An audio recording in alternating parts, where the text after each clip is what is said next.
بسم اللہ الرحمن الرحیم۔ السلام علیکم رحمۃ اللہ وبرکاتہ۔ اللہ کی رحمتیں اور برکتیں نازل ہوں ہم سب پر۔ آج ہم بات کریں گے حضرت عبداللہ بن سلام کے سوالات کے بارے میں۔ ایک مرتبہ حضرت انس رضی اللہ تعالیٰ عنہ سے روایت ہے کہ جب نبی کریم صلی اللہ علیہ وآلہ وسلم مدینہ منورہ میں تشریف لائے تو حضرت عبداللہ بن سلام اپنے کھجوروں کے باغ میں تھے۔ انہیں خبر ہوئی تو فوراً آپ کے پاس حاضر ہوئے اور عرض کیا، میں آپ سے چند چیزیں پوچھنا چاہتا ہوں جن کا جواب کوئی نبی نہیں دے سکتا ہے۔ اگر آپ نے جواب دے دیا تو میں آپ پر ایمان لے آؤں گا۔ چنانچہ انہوں نے یہ سوالات پوچھے۔ بچہ کبھی ماں کا ہم شکل ہوتا ہے کبھی باپ کا، اس کی وجہ کیا ہے؟ روز قیامت سب سے پہلے کون سی چیز ظاہر ہو کر لوگوں کو میدان حشر میں جمع کرے گی؟ اہل جنت کا سب سے پہلا کھانا کون سا ہوگا؟ حضور اقدس صلی اللہ علیہ وآلہ وسلم نے فرمایا، مجھے ابھی جبرائیل امین نے آ کر یہ چیزیں بتا دی ہیں۔ عبداللہ کہنے لگے، جبرائیل کو تو یہود اپنا دشمن سمجھتے ہیں۔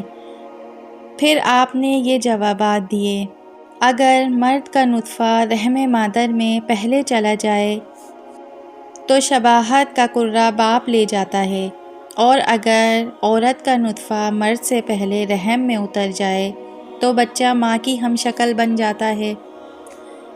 سب سے پہلے روز قیامت میں آگ ظاہر ہوگی جو مشرق سے نکلے گی اور لوگوں کو ہانکتی ہوئی مغرب میں لے جائے گی جہاں میدان حشر قائم ہوگا۔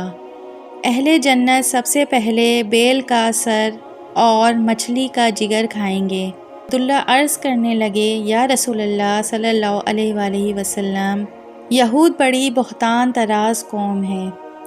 جب انہیں میرے اسلام لانے کی خبر ہوگی تو وہ مجھ پر بہتان بازی کریں گے اور میرے متعلق نامناسب باتیں بنائیں گے۔ آپ مجھے چھپا کر رکھیں اور پیغام بھیج کر انہیں بلوا لیں۔ چنانچہ آپ صلی اللہ علیہ وآلہ وسلم نے یہود کو بلوایا اور فرمایا، اے یہود، عبداللہ کا تمہارے ہاں کیا مقام ہے؟ کہنے لگے، وہ ہمارے سردار ہیں اور سردار کا بیٹا ہے۔ ہم میں سے بڑا عالم ہے اور بڑے عالم کا بیٹا ہے۔ ہم میں سے بہتر ہے اور سب سے بہتر کا بیٹا ہے۔ آپ صلی اللہ علیہ وآلہ وسلم نے فرمایا، کیا خیال ہے اگر وہ مسلمان ہو جائے؟ تو یہود کہنے لگے، اللہ اسے اسلام سے پناہ میں رکھے، وہ کبھی اسلام نہیں لا سکتا۔ آپ صلی اللہ علیہ وآلہ وسلم نے آواز دی، اے ابن سلام، باہر نکل آؤ۔ تو وہ پردے کی اوٹ سے کلمہ پڑھتے ہوئے سامنے آئے۔ یہود کہنے لگے، نہیں، یہ تو ہم میں سب سے برا آدمی ہے، سب سے برے آدمی کا بیٹا ہے، سب سے جاہل آدمی ہے اور سب سے جاہل آدمی کا بیٹا ہے۔ عبداللہ کہنے لگے، یا رسول اللہ صلی اللہ علیہ وآلہ وسلم، میں نے آپ سے کہا تھا نا کہ یہ بہتان طراز قوم ہے۔ جہنم میں ایک سے ایک خوفناک عذاب ہیں۔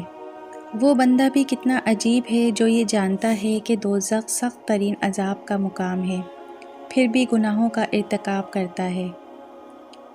اگر جہنم کو سوئی کے ناکے کے برابر بھی کھول دیا جائے تو تمام زمین والے اس کی گرمی سے ہلاک ہو جائیں۔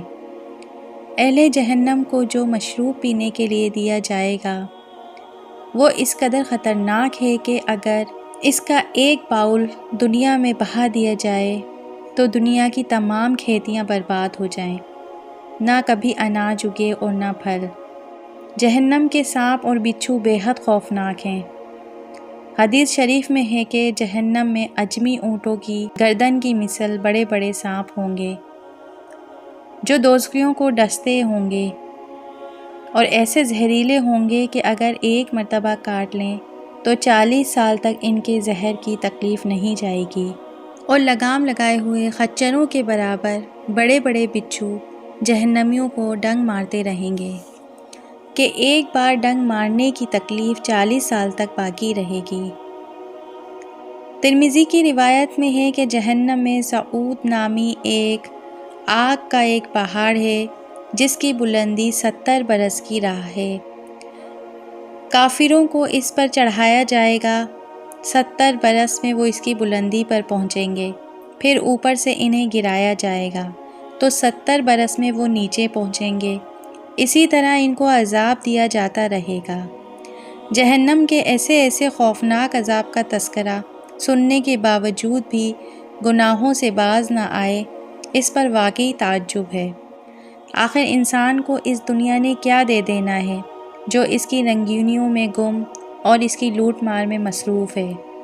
جہنم کی بھیانک غذاؤں کو نہیں بھولنا چاہیے۔ ترمذی کی ایک روایت میں ہے کہ دوزخیوں پر بھوک مسلط کی جائے گی تو یہ بھوک ان کے سارے عذابوں کے برابر ہو جائے گی۔ جن میں وہ مبتلا ہیں وہ فریاد کریں گے تو انہیں زہریلی کانٹے دار گھاس میں سے کھانا دیا جائے گا جو نہ موٹا کرے گا نہ بھوک سے نجات دے گا۔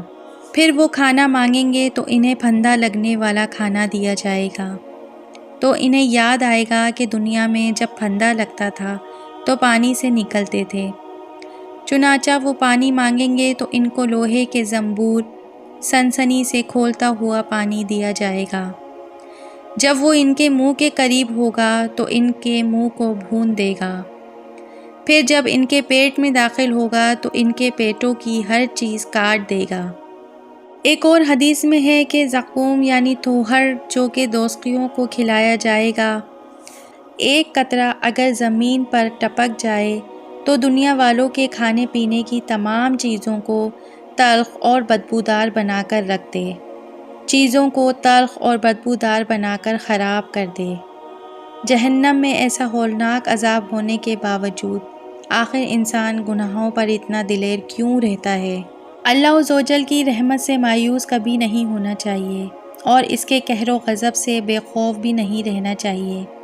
دونوں ہی صورتوں میں تباہی ہے۔ جو کوئی رحمت خداوندی سے مایوس ہو گیا وہ بھی ہلاک ہو گیا، اور جو گناہوں پر دلیر ہو گیا وہ پکڑ میں آ گیا تو وہ بھی برباد ہو گیا۔